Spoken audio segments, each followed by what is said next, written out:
Oscar-nominated actor Greene, one of Canada's most admired Indigenous performers, has been laid to rest in the hearts of colleagues, family, and fans following his death on September 1, 2025, in Stratford, Ontario. He was 73, a member of the Oneida Nation of the Six Nations of the Grand River. Greene's death was confirmed by his manager Jerry Jordan, who said the actor passed away peacefully of natural causes. Today we are going to tell you about his funeral details.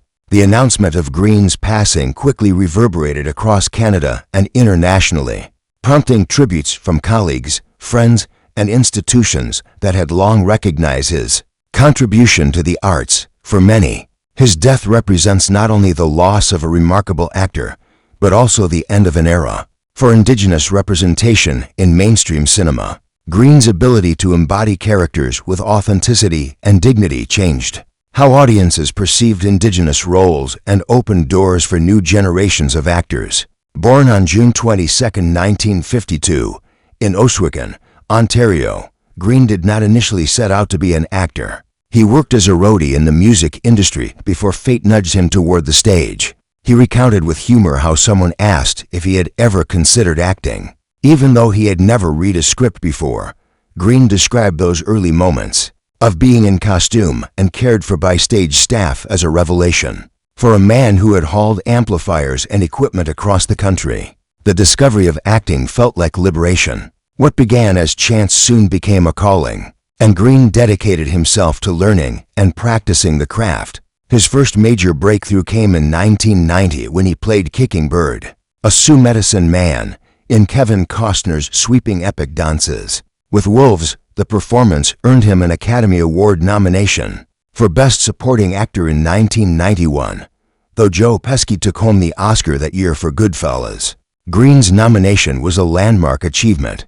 It signaled to Hollywood and to audiences that Indigenous actors could command central roles in major films with depth and complexity. Greene was suddenly part of a small circle of Indigenous actors recognized at the highest levels of the industry. The acclaim of Dances with Wolves led to a wide range of opportunities. Greene appeared in Frank Darabont's The Green Mile in 1999, where he acted alongside Tom Hanks in a story adapted from Stephen King's novel.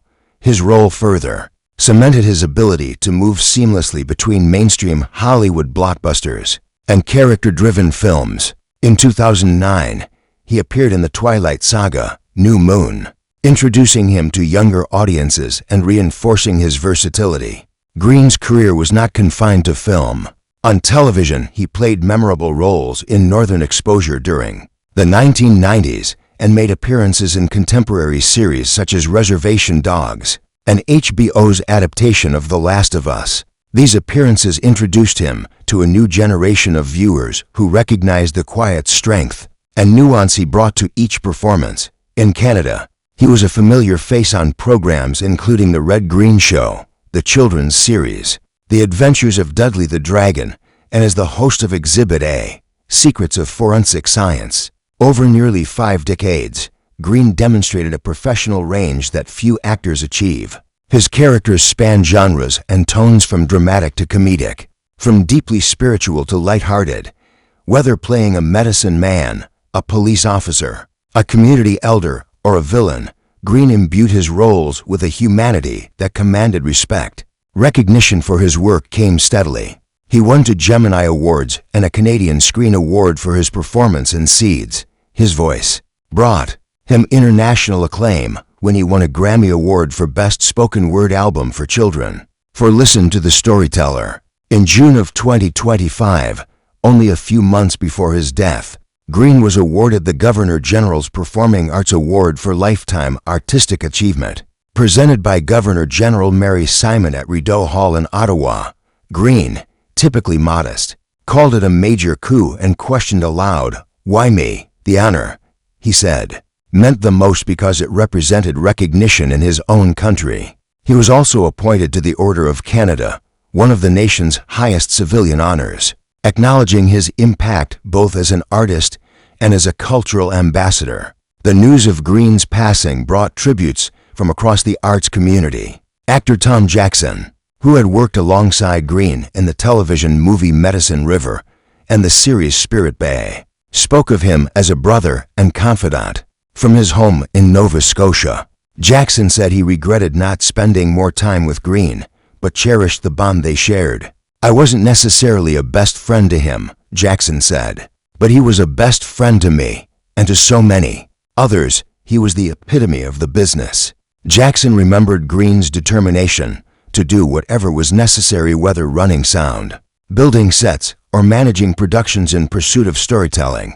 Actor and filmmaker Jennifer Podemski described the loss as epic. She credited Greene with changing the artistic landscape for Indigenous performers, and said she felt fortunate to have known him personally. Lou Diamond Phillips, who worked with Greene on Wolf Lake and Longmire, expressed his grief on social media, calling him an actor's actor and one of the warmest people I've ever known. Such tributes reflect not only Greene's talent, but also the warmth of his character. Colleagues consistently described him as witty, generous, and deeply supportive of younger actors navigating an industry that had often excluded them.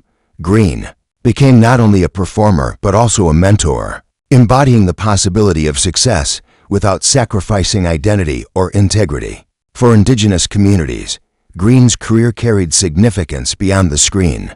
At a time when Indigenous stories were often misrepresented or ignored, he brought authenticity and dignity to the roles he portrayed. His work challenged stereotypes and broadened the possibilities for Indigenous representation in mainstream media. For younger Indigenous actors, Greene's success proved that there was a place for them in both Canadian and Hollywood productions. Greene's passing leaves a void that will not easily be filled. The sense of loss is felt not only by family and colleagues, but by audiences who grew up watching his performances. His influence extends into classrooms where film students study his roles, into Indigenous communities where his achievements symbolize progress, and into the broader cultural landscape of Canada. Funeral arrangements for Greene have not yet been announced, though his manager confirmed that a remembrance celebration will be shared in the coming days. For now, friends and fans continue to honor his memory through tributes and reflections on his body of work. His death, while a profound loss, has sparked renewed appreciation for his contributions and a recognition that his legacy will endure through the stories he helped tell. Greene's life traced an arc from the most modest beginnings to international recognition, but he remained grounded in his heritage and his community. His humility, even in the face of honors like an Academy Award nomination or the Governor General's Award, was a defining feature. He never considered himself larger than the roles he played or the people he worked with. Instead, he approached each project as an opportunity to tell a story honestly and to represent his community with respect. As Canada and the global film community mourn, the details of Graham Greene's funeral remain pending. What is certain is that the remembrance will reflect a career of extraordinary accomplishment and a life dedicated to storytelling. Greene's voice, his presence, and his example will continue to inspire. His passing closes a remarkable chapter in Canadian and Indigenous cultural history, but his spirit remains present in the performances that touched millions and the path he blazed for those who follow.